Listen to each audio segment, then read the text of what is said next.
Hi there, Jeremy. Thank you so much for taking the time to speak to us today. I imagine you've had an extremely busy day from this morning since you started. Yeah, no, it's a great pleasure indeed.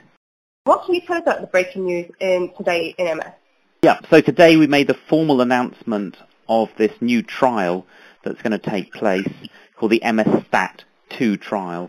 So this is over 1,000 people with secondary progressive multiple sclerosis taking part up and down the country, and today we discussed this trial and highlighted this trial, and we'll be starting to recruit into this trial later in the year, probably towards the end of the year and early next year.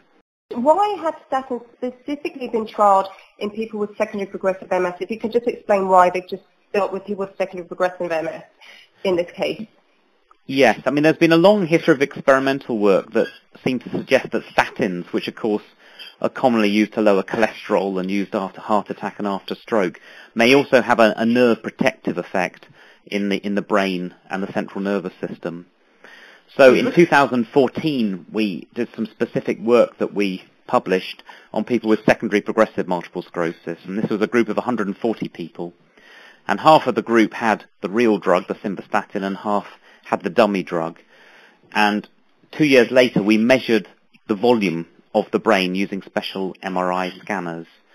And just to explain that, all of our brains shrink a little bit, and it's a little bit more in progressive MS, and we can measure that. And we were able to show that we made a difference in that rate by over 40%. And that to us was very, very exciting.